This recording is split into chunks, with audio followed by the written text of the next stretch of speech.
இதை அப்படியே படிச்சிட்டிங்கன்னா நம்ம அடுத்தடுத்து போயிடலாம். பாருங்கள், எண்ணு பெயர் புணர்ச்சி. நிலைமொழியாக எண்ணு பெயரும் வருமொழியாக எண்ணு பெயரோ அல்லது பிற பெயர்களோ வந்து புணரும் பொழுது ஏற்படும் மாற்றங்கள் எண்ணு பெயர் புணர்ச்சி எனப்படாது. என்ன சொல்கிறாங்களே, நம்மளுக்கு நிலைமொழின்னு ஒன்று இருக்குது, வருமொழின்னு ஒன்று இருக்குது. இங்கே ஒரு எண்ணு பெயர் வந்து இங்கேயும் ஒரு எண்ணு பெயர் வந்து சேர்றதை பற்றி பேசுறது எண்ணு பெயர் புணர்ச்சி தான். இங்கே ஒரு எண்ணு பெயர் வந்து இங்கே பிற பெயர்கள் அதில் என்னென்னு சொல்கிறேன், அது விதியில் இருக்குது. சரியா, பிற பெயர்கள் வந்து புணரதை பற்றி பேசுறது எண்ணு பெயர் புணர்ச்சி தான். அப்போ இந்த விளக்கம் ஒரு விஷயமே ரொம்ப எளிமை தான். அடுத்தது பாருங்கள், பிற எண்ணு பெயர்கள் தோன்றுவதற்கு காரணமான எண்ணு பெயர்கள் எதுன்னு பாருங்க. நான் சொன்ன மாதிரி அந்த 1லேருந்து 10 இருக்கும், அடுத்து இந்த 100 1000 இருக்கும். அதெல்லாம் எளிமை தான். நான் சொன்னால அந்த பெருக்கல் முறை, ஸோ இந்த மாதிரி தான் சொல்கிறேன். இல்லை 2 × 10 10 × 2 நீங்கள் எப்படின்னா வச்சுக்கலாம். ஸோ இந்த மாதிரி பெருக்கல் முறை கூட்டல் முறையில் அடுத்தடுத்து உருவாகும். பாருங்களேன், இப்போ இப்படி வச்சுக்கோ, இது உங்களுக்கு ஈஸியாக இருக்கும். ஸோ 2 + 10 20, 3 + 10 30, 4 + 10 40. ஸோ அப்படி போகுது இல்லை. அடுத்து பார்த்தீங்கன்னா 10 + 2 12, அடுத்து 20 + 2 22, இந்த மாதிரி போகுது இல்லை. அப்போ அடுத்தடுத்த எண்கள் பிறக்கிறதுக்கு அறிவியல் ரீதியில் ஒரு முறை தான் இந்த பெருக்கல் கூட்டல் முறை. கழித்தல் முறையும் பயன்படுது. இந்த 9 பற்றி நான் அடுத்த வகுப்பில் டீட்டெயிலாக தனியாக சொல்கிறேன். ஏன்னா இந்த வகுப்பு ஃபுல்லாக அடிப்படை. இந்த அடிப்படையே நம்மளுக்கு புதுசாக கஷ்டமாக இருக்கும். 9 பற்றி நம்ம டீட்டெயிலாக பார்க்கலாம். அதில் அவ்வளோ சிறப்பு இருக்குது. 9 பொறுத்தவரைக்கும் என்ன சொல்கிறாங்கன்னா, 10லேருந்து 1 குறைந்ததுன்னு அர்த்தம். இந்த 9க்கு விளக்கமே என்னது, 10லிருந்து 1 குறைந்தது தான் என்னது 9. நீங்கள் வச்சு பாருங்கள், 100 வர்றதுக்கு முன்னாடி 90 எப்படி வருது, 1000 வர்றதுக்கு முன்னாடி 900 எப்படி வருது, இதுதான் கஷ்டமே. அதுக்கப்புறம் ஈஸி. 8000 9000 அது ஓகே, 8000 வந்துருச்சு, 9000 10000 அது ஓகே. ஆனால் இங்கே பாருங்களேன், 90ன்னு வருதா, 900ன்னு வருதா.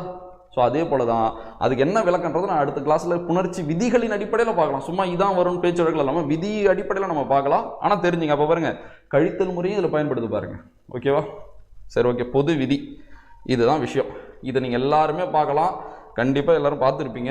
பட் இதை நம்ம எப்படி அப்ரோச் பண்ணோம், இதில் எத்தனை கண்டென்ட் இருக்குன்னு நான் பார்க்கலாம். இதில் ஒரு 4 விஷயம் இருக்குது, நம்மளுக்கு தேவையான 4 விஷயம் இருக்குது. 4மே நான் சொல்கிறேன். சரி பாருங்களேன், எண்ணா எண்ணு பெயர். நிறைன்னு அது கிலோ கணக்கில். சரியா, இப்போ 3 + கிலோ, அந்த கிலோ தான் நிறை. அளவு நீட்டல் அளவு. சரியா, மீட்டர் அதுதான் அளவு.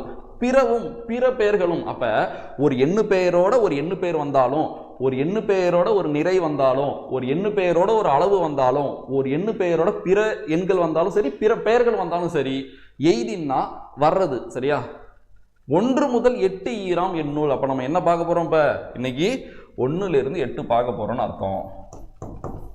1 முதல் 8 வரைக்கும் இருக்கிற எண்கள் எப்படி எப்படிலாம் புணர போகுதுன்றதை நீங்கள் நம்ம கிளியராக பார்க்க போகிறோம். அதான் சொல்கிறேங்க, 1 முதல் 8 ஈராம் எண்ணுள் முதல் ஈரெண் முதல் நீளும். சிம்பிளாக பாருங்க, நான் சொன்ன 4 இடம் முக்கியம். அதில் மொதல் இடம் இதுதான். 4 இடத்துல மொதல் இடம் இதுதான்.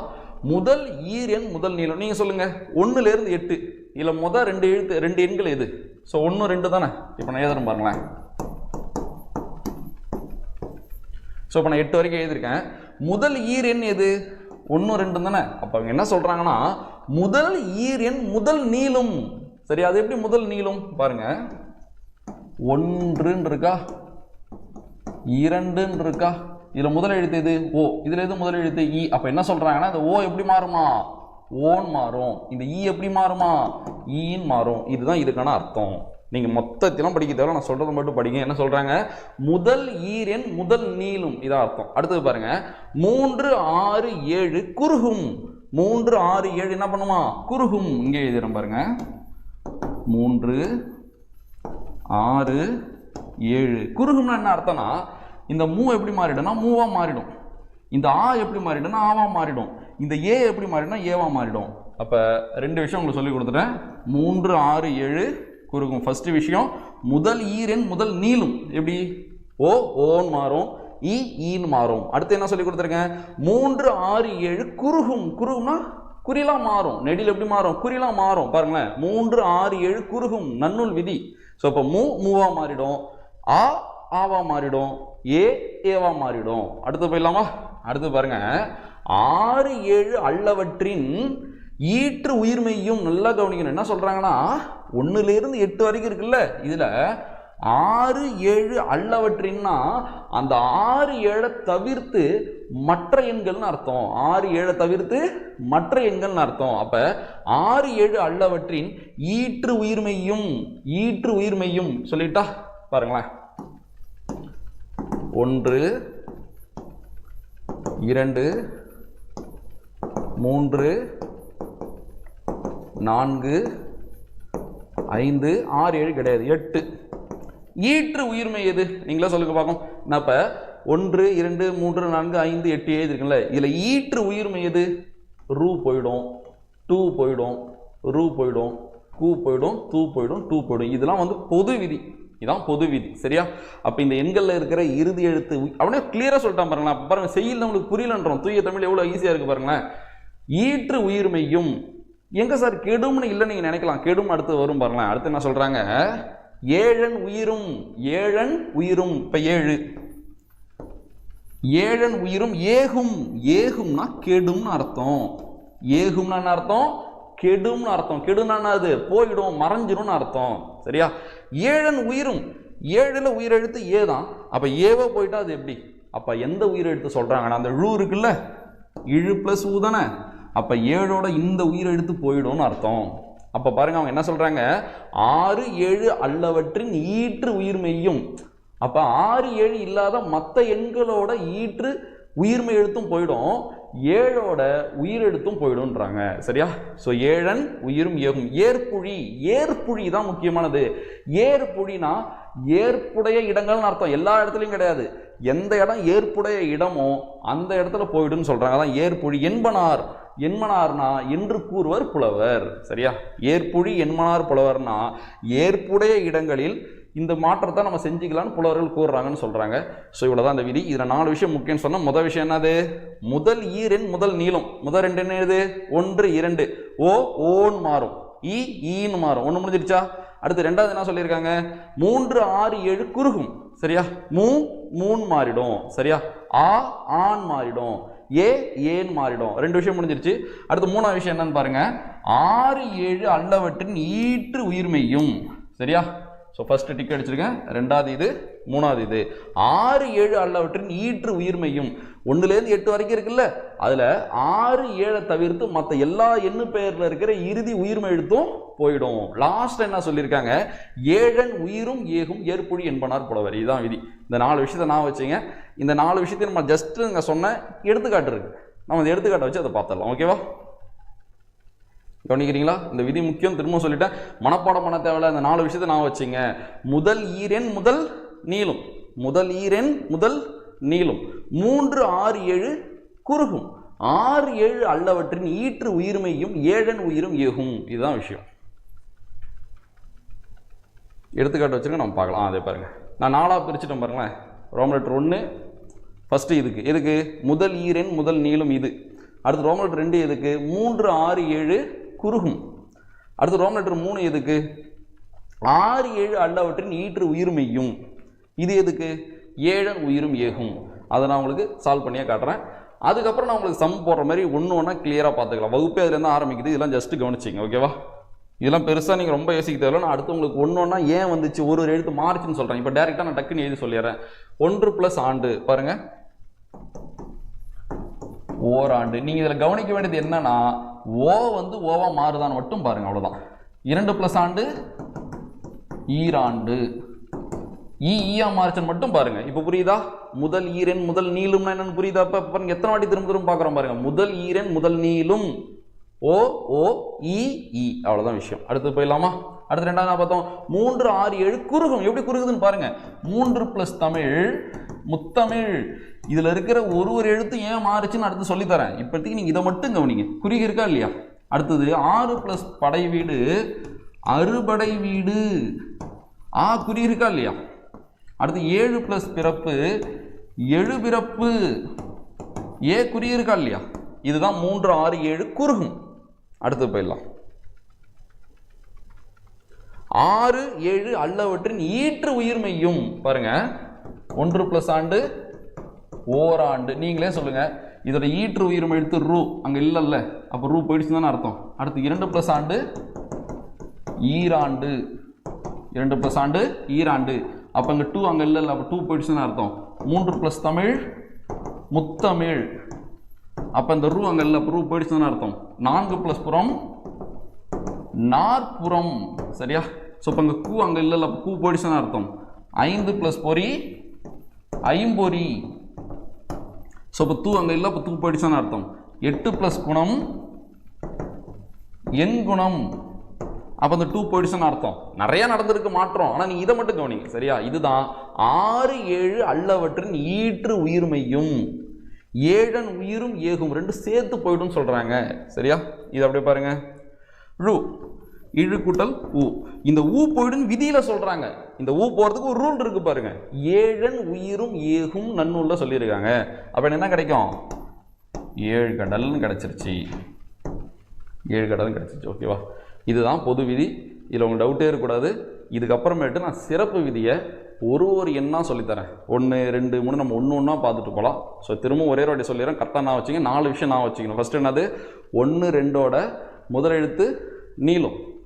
3 6 7ஓட முதல் எழுத்து குறுகும். 6 7 தவிர்த்து மற்ற எல்லாத்துலேயும் என்ன அர்த்தம்? 1லேருந்து 8 வரைக்கும் தானே. மற்ற எல்லாத்துலேயுமே இறுதி உயிர்மை எழுத்து போயிடும். 7ல் உயிரெழுத்து போயிடும். ஏ போகாது. ழூக்குள்ளே இருக்கிற உயிரெழுத்து ஊ அது போயிடும். இவ்வளோதான் விஷயம். சரி, இப்போ சிறப்பு விதி சொல்லித்தரட்டா? இதுக்கப்புறம் வர எல்லாத்தையுமே நான் எழுதி ஒன்று சால்வ் பண்ணுவேன். சூப்பராக கவனிங்க, நோட்ஸ் எடுத்துக்கலாம். ஓகேவா? சிறப்பு விதி போகிறோம்.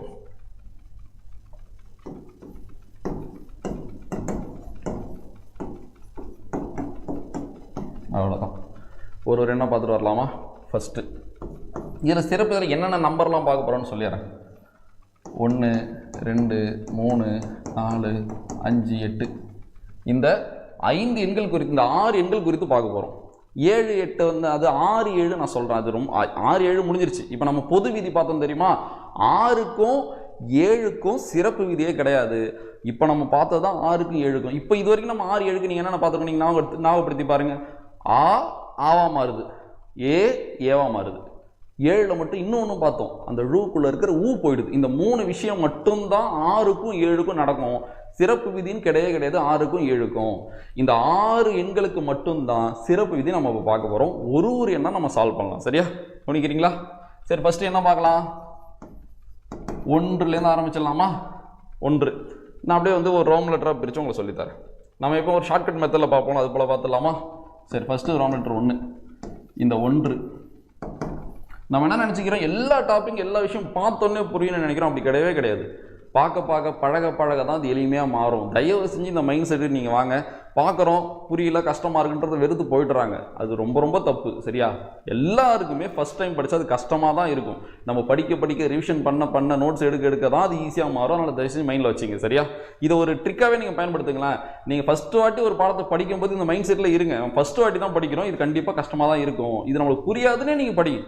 அப்போ படித்து நம்ம புரிய வச்சிடலான்ற ஒரு பக்குவத்துக்கு நம்ம வந்துடுவோம்ல. அப்போ படிக்க தான் மைண்டில் ஏறும். அப்போ ஃபஸ்ட் டைம் நீங்கள் இதை பார்க்குறீங்கன்னா கொஞ்சம் டிஃபிகல்ட்டியாக ஃபீல் ஆகலாம்.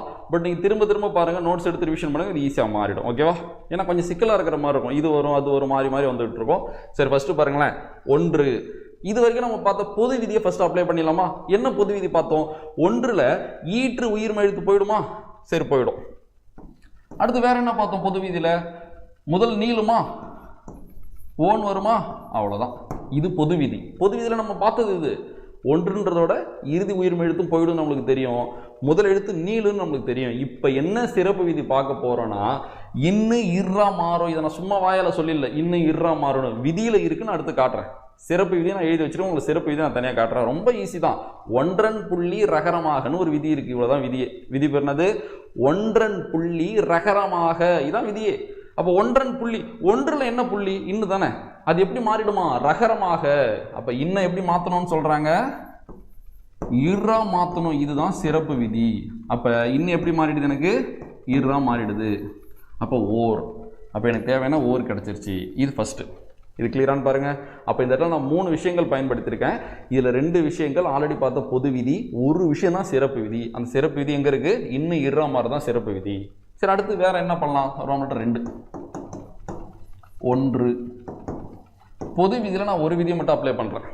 சரியா? பொது விதியில் ரூ போயிடுச்சு. இப்போ நான் என்ன பண்ணுறேன்? அந்த 1 அப்படியே கீழே இருக்கிறேன். சரியா? இப்போ என்ன நடக்குதுன்னா சிறப்பு விதியை நான் அப்ளை பண்ணுறேன். சிறப்பு விதியில் என்ன நடந்துச்சு, இன்னும் எப்படி மாறிச்சு, ஈரா மாறிச்சு. அப்போ இந்த இன்னை நான் ஈரா மாற்றிக்கிறேன். அப்போ ஒருன்னு இருக்கா. இப்போ இதுவும் சிறப்பு விதி தான் சரியா. இந்த இரு கூட வந்து என்ன சேரும்னா ஊ சேரும். இது சிறப்பு விதி. நான் சொல்லிட்டேன் விதியில் இருக்கு, நான் விதியை காட்டுறேன். நம்ம எப்பயுமே இது போல இதெல்லாம் புரிஞ்சுக்கிட்டு போய் விதியை பார்த்தா விதி புரியும். விதியை மனப்பாடம் பண்ணால் இது ஒன்றுமே புரியாது. எடுத்துக்காட்டு தான் இலக்கணமே சரியா. ஸோ அப்போ இன்னும் ஈரா மாறிச்சு இல்லை, அந்த ஈரு கூட வந்து எது சேரும், ஊ சேரும். ஊ சேருவதும் உண்டுன்னு சொல்லுவாங்க. அது நான் சேருவதும் உண்டுனா வந்தாலும் வரலான்னு அர்த்தம். சில இடத்துல வரும், சில இடத்துல வராதுன்னு அர்த்தம். இங்கே வருது இரு கூட்டல் ஊ. அப்போ என்ன கிடைக்கும், ஒரு ரூன் கிடைச்சிருமா, ஒரு ரூன் கிடைச்சிருமா. அப்போ பாருங்க, இங்கே எனக்கு ஓர் கிடைச்சிது, இங்கே எனக்கு ஒரு கிடைச்சிது. ஏன் இங்கே ஓர் வந்துச்சு, இங்கே ஏன் ஒரு வந்துச்சுன்றதை முடிவு பண்ணுறது உங்களுக்கு எல்லாருக்கும் தெரியும். வருமொழியின் முதல்ல வர்ற ஒரு எழுத்து தான் முடிவு பண்ணோம். நம்ம அடுத்து இன்னும் இருக்குது, நம்ம அப்டேட் பண்ணி பார்க்கலாம். ஃபர்ஸ்ட் நீங்கள் இதை புரிஞ்சுங்க சரியா. இதுக்கு என்ன டிஃப்ரெண்ட்டு, ரெண்டுலேயுமே ரூ போயிடுச்சு, ரெண்டுலேயுமே ரூ போயிடுச்சு, ரெண்டுலேயுமே இன்னும் இர்ரா மாறுச்சு. ஆனால் இங்கே நடந்தது இங்கே என்ன நடக்கலை, இங்கே நான் ஓவை ஓவா மாற்றினேன், இங்கே நான் ஓவை ஓவா மாற்றலை சரியா. அப்போ அந்த முதலெழுத்து நீண்டுச்சுன்னா உகரம் வந்து சேராது, முதலெழுத்து நீளலைன்னா உகரம் வந்து சேரும். இதுதான் நீங்கள் மைண்டில் வச்சுக்கணும். ரெண்டுலேயும் ரூ போச்சு சரியா, ரெண்டுலேயும் இன்னும் இர்ரா மாறுச்சு, அதெல்லாம் ஓகே. ஆனால் இங்கே முதலெழுத்து நீண்டதுனால உகரம் சேரலை, இங்கே முதலெழுத்து நீளாததுனால அந்த ரகரத்து கூட வந்து உகரம் சேர்ந்து ரா அந்த இரு ரூவாக மாறிடுச்சு சரியா. இது இன்னும் உங்களுக்கு புரியுற மாதிரி சொல்லணும்னா அப்படி அடுத்தது பாருங்க, நீங்கள் இதே போல் நோட் பண்ணி வச்சிங்க. அதே தான் அப்படியே கண்டினியூ தான். First round letter 1, 1 + 1000. அடுத்து ரவுண்ட் லெட்டர் 2, 1 + 1/4. இவ்வளோதான். இப்போ பாருங்க, அந்த 1 ஓரா மாறுறதும் அந்த 1 ஒருவா மாறுறதும் அந்த 1 முடிவு பண்ணாது, வருமொழியின் முதல்ல இருக்கிற எழுத்து முடிவு பண்ணும். வருமொழியின் முதல்ல ஒரு உயிரெழுத்து வந்தா அந்த 1 ஓர்னு தான் மாறும். வருமொழியின் முதல்ல ஒரு மெய்யெழுத்து வந்தா, அதுக்கப்புறம் நான் மெய்யெழுத்துன்னு தான் சொல்லுவேன். மெய்யெழுத்து தாங்க இருக்கு, இக்கு தாங்க இருக்கு. காவை எப்படி நம்ம எடுத்துக்கொண்டாங்க, இக்கு ப்ளஸ் ஆன் தானே எடுத்துக்கணும். புணர்ச்சி பார்ட் 4 நம்ம 3 விஷயத்தை கடந்து வந்திருக்கோம். தயவு செஞ்சு பார்க்காதவங்க தான் பாருங்க, நிறைய அடிப்படைகள் சொல்லியிருக்கோம் ஓகேவா. அப்போ மெய்யெழுத்து வந்தா உயிர்மெழுத்து இல்லை மெய்யெழுத்து, உயிர்மெழுத்தை நம்ம மெய்யெழுத்தை நம்ம சொல்லிக்கலாம் சரியா. உயிர்மெழுத்து வந்தா இந்த இடத்துல என்ன மாறும், அது ஒருன்னு மாறும் சரியா. அப்படியே பாருங்க, ஃபர்ஸ்ட் என்ன நடக்கும், ரூ போயிடுமா, அடுத்து ஓ எப்படி மாறிடும். அப்போ இந்த ஓவை நான் ஓவா மாத்திரம், எதனால இங்கே உயிரெழுத்து இருக்கிறதுனால. அப்போ ஓ எப்படி மாறிடுச்சு, ஓன் அப்படி மாறிடுச்சா. இப்போ சிறப்பு விதி, சிறப்பு விதிப்படி இன்னும் எப்படி மாறும். இப்போ உங்களுக்கு தெரியுது இல்லை, ஒரு விஷயத்த ரெண்டாவது வாட்டி பார்க்கும்போது ஈஸியாக இருக்குது பார்த்தீங்களா. ஒரே வாட்டி பார்த்தா எல்லாமே கஷ்டம் தான். மொதல் வாட்டி இப்போ நான் சொல்லிட்டு ரெண்டாவது வாட்டி சொல்லும் போது உங்களுக்கே டக்குன்னு தோணுதுல, ஓ இன்னும் இர்ரா மாறணும், இவ்வளோதான் பயிற்சி சரியா. அப்போ இன்னும் எப்படி மாறுது, இர்ரா மாறுது. அப்போ ஓன் ஓர்னு மாறிடுச்சு சரியா. அடுத்தது பாருங்க, ஓர் + 1000. இதுக்கப்புறம் ஒன்றும் இல்லை, இதுக்கப்புறம் நம்மளுக்கு தெரிஞ்ச விதி, அந்த உடம்படுமை இந்த குற்றியல குறுப்புணர்ச்சிலாம் வந்துகிட்டே இருக்கும், எல்லா இடத்துலையும் வரும். அது ஒரு பேசிக்கான விதி சரியா. இரு கூட்டலானது ரா, அப்போ என்ன வரும் எனக்கு 1000. ஆன்சர் 1000. ஆனால் மெயின் கான்செப்ட் இந்த ஓர் தான் கான்செப்ட். அப்போ இந்த 1 எப்படி ஓர்னு மாறிச்சுன்னு எல்லாருக்கும் தெரியும், பாடத்திட்டத்தில் இருக்குது தானே பிழை திருத்தம் ஒரு ஓர்னு. ஏன் அது ஓர், ஏன் அது ஒரு, என்ன விதின்னு இப்போ புரியுதா. இவ்வளோதான் விஷயம். அடுத்து அது பார்த்துடலாமா. அப்படியே பாருங்க, அப்படியே அங்கேருந்து வந்துடலாமா. ஃபர்ஸ்ட்டு ரூ போயிடுமா. இப்போ இங்கே உயிர் எழுத்து, அதாவது மெய்யெழுத்து இருக்கிறதுனால இந்த ஓன்னு மாறாது, அப்படியே தான் கீழே இறங்கும் 1. இப்போ சிறப்பு விதி அப்ளை பண்ணிடலாமா. சிறப்பு விதிப்படி இன்னும் எப்படி மாறும், இர்ரா மாறுமா. அப்போ ஒரு, அப்போ உங்களுக்கே தெரியுது இல்லை, நான் என்ன சொன்னேன், முதலெழுத்து நீண்டா உகரம் வந்து இணையாது, முதலெழுத்து நீளனா உகரம் வந்து இணைன்னு சொன்னா எது கூட வந்து உகரம் இணையும், மெய் கூட தானே உயிர் வந்து சேரும், மெய் கூட தானே உயிர் வந்து சேரும். அப்போ இர் என்ற மெய்யுடன் உயிரான ஊ சேர்ந்து நம்மளுக்கு என்ன கிடைச்சிடும், ரூன்னு கிடைச்சிரும் சரியா. எப்படி மாறுது தெரியுதா, ஒரு. அடுத்தது 1 + 1/4. 1 + 1/4 ஒரு கால் தான். இவ்வளோதான் விஷயம், இவ்வளோதான் முடிஞ்சிருச்சு. இப்போ நம்ம நம்பரில் முதல் 1ன்ற எண்ணம் முடிச்சிட்டோம். அப்போ உங்கள் மைண்டில் என்ன செட் ஆகின்னு அப்படியே சொல்லிடுறேன், அப்படியே இமேஜின் பண்ணிவிடுங்க சரியா. 1 1 நிலைமொழியாக 1, வருமொழியின் முதலெழுத்தாக ஒரு உயிரெழுத்து வந்தால் அந்த 1ல் என்னென்ன மாற்றம் நடக்குதுன்னு உங்களுக்கு சொல்ல தெரியும்னு மைண்டில் ஓடணும். வருமொழியின் முதலெழுத்தாக ஒரு உயிர்மை எழுத்து வந்தால் என்னென்ன மாற்றம் நடக்குன்னு உங்களுக்கு சொல்ல தெரியும்னு மைண்டில் ஓடணும் சரியா. அப்படியே ஒரு ரெடி சொல்லிட்டா, 1 என்பது நிலைமொழியாக வந்து வருமொழியின் முதலெழுத்தாக உயிரெழுத்து வந்தால் இந்த 1ஓட இறுதி உயிர்மெழுத்து போயிடும், ஓவா மாறும். இன்னு இர்ரா மாறும். இவ்வளவுதான் விஷயம். சரியா? இதுல ரெண்டு பொது விதி இருக்கு, ஒரு சிறப்பு விதி இருக்கு. எது சிறப்பு விதி? இன்னு இர்ரா மாறது மட்டும் தான் சிறப்பு விதி. ஆல்ரெடி இந்த ரூ போனதும் சரி, ஓ மாறும் சரி, பொது விதி நம்ம பார்த்துருக்கோம்ல. சரியா? முதல் ஈரெண் முதல் நீளும்னு பார்த்தோமா, 6 7 அல்லவற்றின் ஈற்று உயிர்மை ஏகும்னு பார்த்தோமா. சிறப்பு விதி எது? இன்னு இர்ரா மாறதான் சிறப்பு விதி. சிறப்பு விதி நான் வச்சிருக்கேன், நான் காட்டுறேன். சரியா? சிறப்பு விதி ரொம்ப ரொம்ப எளிமையாக தான் இருக்கும், ரொம்பலாம் கஷ்டமா இருக்காது. ஓகேவா? அப்போ 1 என்பது நிலைமொழியாக வந்து வருமொழியின் முதல்ல உயிரெழுத்து வந்தால் அந்த ரூ போயிடும், ஓன்னு மாறும், இன்னும் இர்ரா மாறும். இது முடிஞ்சிருச்சு. அடுத்தது 1 என்பது நிலைமொழியாக வந்து வருமொழியின் முதல் எழுத்தா ஒரு உயிர்மை எழுத்து, அதாவது மெய்யெழுத்து இருந்தால் என்ன நடக்குன்னா ரூ போயிடும், ஓவா தான் இருக்கும். சரியா? இன்னும் இர்ரா மாறும், முதலெழுத்து நீளல் அல்ல, அப்ப அந்த மெய்யோட உயிர் வந்து சேரும். எந்த உயிர்? உகரம் இணையும். சரியா? உகரம் இணைவதும் உண்டு, மெய்யுடன் உகரம் இணைவதும் உண்டு. அப்ப இரு கூட்டலும் ரூ, ஒரு 1 டவுட்டே வரக்கூடாது. அடுத்து போயிடலாமா? 2க்கு போயிடலாமா? அடுத்து 2 பார்க்க போறோம்.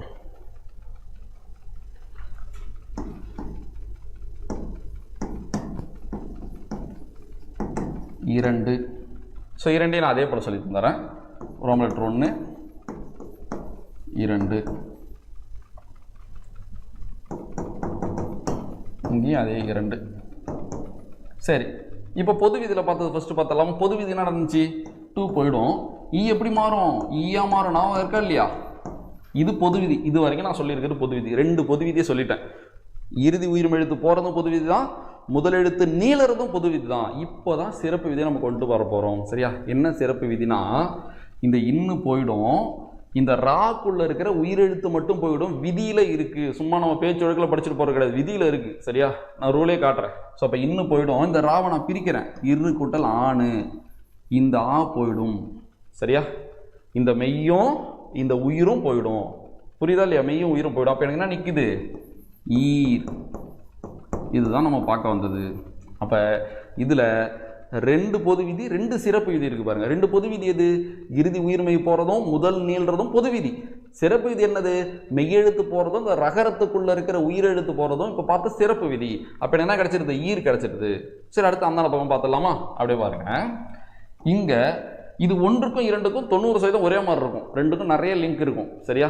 அந்த 1ல் பார்த்தோம்னா ஃபர்ஸ்ட் 2 இறுதி எழுத்தும் போயிடுச்சு, முதல்ல நீண்டுச்சு. இங்கே பார்த்த 1ல் இறுதி எழுத்து மட்டும் தான் போச்சு, முதல் நீளல் இல்லை. சேம் அதே தான் இங்கேயுமே. இங்கே முதல் நீளாது, நான் அப்படியே கீழே இருக்கிறேன் பாருங்க.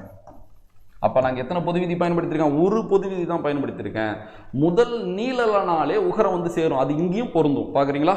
திரும்ப அங்கே பார்த்தது போல தான் இந்த மெய் போயிடும், இந்த ராவில் இருக்கிற ஆவும் போயிடும். அப்போ என்னென்ன கிடைக்கும்? இர். இப்போ தான் மெய்யோட வந்து உயிர் இணையுது. அப்போ என்ன கிடைச்சிருது? ஈருன்னு கிடைக்குது. அப்போ எப்படி 1 ஒருன்னு மாறுதோ அது போல் 2 ஈர் இருன்னு மாறுது. எப்படி மாறுது? ஈர் இருன்னு மாறுது. என்னென்ன விதிப்படி மாறுதுன்னு சொல்லிட்டேன். அப்படியே நான் எக்ஸ்பிளைன் பண்ணி பாருங்க. 2. ஸோ அப்போங்க இறுதி எழுத்து உயிர்மை எழுத்து போயிடுது, ஈயா மாறுது. அடுத்து என்ன நடக்குதுன்னா, அந்த இன்னு போது ராக்குள்ள இருக்கிற ஆவும் போயிட்டு அந்த ஈர்னு கிடைக்குது. இங்கே என்ன நடக்குது? அந்த இறுதி உயிர்மை எழுத்து போயிடுது, முதல் எழுத்து நீளலை, இன்னும் போயிடுது, இருக்குள்ள இருக்கிற அந்த ராக்குள்ள இருக்கிற இரு பிளஸ் ஆ இருக்குல்ல, அந்த ஆவும் போயிடுது. அப்போ எனக்கு என்ன இருக்கு? இருன்னு இருக்கு. ஸோ அந்த மெய்யோட வந்து ஊ சேர்ந்து இருன்னு மாறிடுது. இதுக்கு எடுத்துக்கிட்ட பார்த்தா இன்னும் எளிமையாக புரியும்.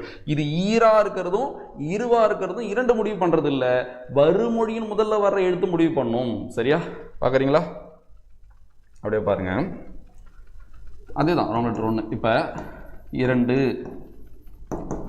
+ 1000. நான் எடுத்தோன்னே இப்படி எடுத்துக்காட்டில் சால்வ் பண்ணால் உங்களுக்கு குழப்பம் வரும். இப்போ நான் ஆல்ரெடி சொல்லியிருக்கேன் 2 எப்படி மாறுன்னு. அடுத்து இங்கே பார்த்துடலாம். 2 + கால், 2 + கால். அப்படியே பாருங்க, போயிட்டுதா? முதல் எழுத்து நீளுதா? ஓகேவா? இப்போ என்ன நடக்குதுன்னா, இந்த இன்னு போயிடுமா, இந்த ஆ போயிடுமா, அப்போ என்ன நிற்கும்? ஈர். ஆல்ரெடி என்ன இருக்கு? 1000. ஈரு கூட்டலாம் ரா. அப்போ என்ன கிடைக்கும்? எனக்கு ஈராயிரம்னு கிடைக்கும்.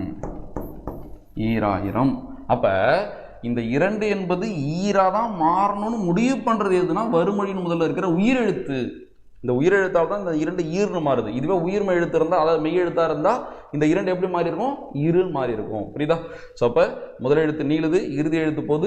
இங்கே நம்ம படித்த சிறப்பு விதி என்ன நான் வச்சுக்கணும். எப்படி ஒன்றில் என்ன சிறப்பு விதி, இன்னு இர்ரா மாறினது சிறப்பு விதி, அந்த இரு கூட வந்து ஊ சேர்ந்தது சிறப்பு விதி. சரியா? அந்த ஊ எப்போ சேரணும் உங்களுக்கு தெரியணும். முதல் எழுத்து நீளலனா தான் சேரும், முதல் எழுத்து நீண்டா சேராது. அதே போல தான் இங்கேயுமே. இங்கே என்ன சிறப்பு விதி, மூணு சுழின்னு போகிறதும் அந்த ராக்குள்ள இருக்க ஆ போகிறதும் சிறப்பு விதி. உகரம் வந்து எப்போ சேரும், முதல் எழுத்து நீளலனா சேரும். அவ்வளோதான். அப்படியே மைண்டில் வச்சுக்கணும். இப்படி வந்தால் என்ன நடக்கணும். ஓகேவா? அடுத்து இங்கே பார்க்கலாமா? ஸோ பாருங்க, இறுதி எழுத்து படிச்சு இங்கே முதல் எழுத்து நீளாது, அவ்வளோதான். இரண். இப்போ இன்னும் போயிடும், ரா இரு கூட்டல ஆ போயிடும். ஸோ இரு. இப்போ முதல் எழுத்து நீளல் இல்லை, அப்போ என்ன வந்து சேரும், உகரம் வந்து சேரும். அப்போ ரூ என்னென்னு வரும், இரு. ஸோ அப்போ இரு ப்ளஸ் கால், இரு கால், அவ்வளோதான். இப்போ நான் இதுக்கு விதி காட்டுறேன் பாருங்க. அப்படியே மைண்டில் ஒரு சொல்லிடலாமா?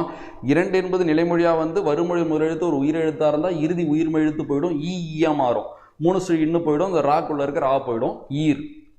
ஈர் ப்ளஸ் ஆயிரம், ஈராயிரம், முடிஞ்சிருச்சு. இங்கே இரண்டு என்பது நிலைமொழியாக வந்து வருமொழி முதல் எழுத்தா ஒரு உயிர்மை எழுத்து இருந்தால் இறுதி எழுத்து போயிடும், முதல் எழுத்து நீளாது, அப்படியே தான் இருக்கும். சரியா? அப்போ முதல் எழுத்து நீளனாலே உகரம் வந்து இணைய போதும் அர்த்தம். அதையும் மைண்டில் ரிமைண்ட் பண்ணிங்க. சரியா? இன்னும் போயிடும், ராக்குள்ள இருக்கிற ஆ போயிடும். அப்போ இரு கூட வந்து ஊ சேர்ந்து இருன்னு மாறும். இரு ப்ளஸ் கால், இரு கால், அவ்வளோதான். இரண்டு ஒன்றும் முடிச்சாச்சு, ரெண்டும் முடிச்சாச்சு, எந்த டவுட்டும் இருக்கக்கூடாது. இதுதான் விஷயம். நீங்கள் இதெல்லாம் பிடிஎஃபாக கொடுக்குறதோட இதுதான் இப்படியே எழுதி நீங்கள் படிச்சுக்க வேண்டியதான். இதுதான் முக்கியம். இந்த டாப்பிக்லாம் இப்படி தான் நடத்தணும், இப்படி தான் நம்ம நோட்ஸும் எடுக்கணும். அடுத்து இதை நீங்கள் தேரியாக எழுதி வச்சு இப்போ இதை யோசிச்சு பாருங்களேன். இதை நம்ம எழுதுகிறோன்னா எவ்வளோ கஷ்டம், ஒன்றுமே புரியாது. ஏன் எழுதி வச்சோம் நம்மளுக்கே இது கடுப்பாக இருக்கும், இன்னும் ஒரு 10 நாள் 20 நாள் கழிச்சு பார்க்கும்போது. பட் இப்படி சால்வ் பண்ணிவிடுங்க மேக்ஸ் போல். அடுத்து போயிடலாமா? அடுத்து என்ன பார்க்க போகிறோம் நம்ம, 3. அதுக்கு விதி சொல்கிறனால பார்க்குறீங்களா? விதி பாருங்கள், கண்டிப்பாக எல்லாருக்குமே புரியும். இந்த விதியை மட்டும் பாருங்கள். ஒன்றன் புள்ளி ரகரமாக சிறப்பு விதிகள். ஒன்றன் புள்ளி ரகரமாக நான் முடிச்சுட்டு கடைசியாக தான் காட்டலான்னு பார்த்தா இங்கே பார்த்துருங்க. ஏன்னா முதல் 2 நம்பர் பார்த்துட்டோம், 1க்கும் 2க்கும் சிறப்பு விதி தான். ஒன்றன் புள்ளி ரகரமாக. இப்போ உங்கள் மைண்டில் டக்குன்னு வருதா, என்ன ஒன்றன் புள்ளி ரகரமாக? அப்போ சிம்பிளாக கோடு விட எழுதிக்கலாமா? அப்போ ஒன்றோட புள்ளி எது, இன்னு, அது எப்படி மாறுமா, ரகரமாக. இதான் விஷயம். அடுத்து பாருங்க, இரண்டன் ஒற்று உயிர் ஏக. இரண்டன் ஒற்று, இரண்டோட ஒற்று எது, இன்னு. இரண்டோட உயிரெழுத்து எது, ராக்குள்ள இருக்கிற ஆ. ஏகன என்னது, மறைய. அப்ப அந்த இன்னும் அந்த ராக்குள்ள இருக்கிற ஆவும் ஏகன அர்த்தம். ஊ வருமே, ஊ வருமே. ஊ எப்போ வரும், முதல் எழுத்து நீளலனா ரெண்டுலையும் ஊ வரும்னு சொல்றாங்க. இதுதான் சிறப்பு விதி. அப்போ 1, 2ன்ற எண்கள் வருமொழியின் முதல்ல எந்த எழுத்தோட இணைஞ்சாலும் சரி, நம்ம இப்ப பார்த்த இந்த விதியை தவிர்த்து ஒரு விதியே கிடையாது. பொது விதியும் பார்த்துட்டோம், சிறப்பு விதியும் பார்த்துட்டோம். பொது விதி ஞாபகம் இருக்குல்ல, பொது விதியில் என்ன, அது முதல் எழுத்து நீளம், இறுதி உயிர்மை எழுத்து போயிடும், அது பொது விதி. சிறப்பு விதியில் என்ன பார்த்தோம், இன்னும் இர்ரா மாறும். இங்கே என்ன ஆகும், மெய்யும் உயிரும் ஏகும். மெய்யும் உயிரும் ஏக, அதான் ஏக ஏகம் எல்லாம் ஒன்று தான். இவ்வளோ தான் விஷயம். சரி, அடுத்தது 3 பார்க்கலாமா? 3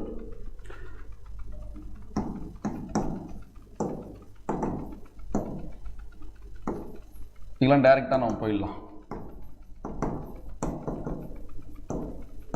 இப்போ நீங்கள் நான் வச்சுக்கும்போது இப்படி வச்சுக்கணும், 1, 2 ஒன்றா நான் வச்சுங்க. இதுக்கப்புறம் வரலாம் லைட்டாக டிஃப்ரெண்டாக இருக்கும்.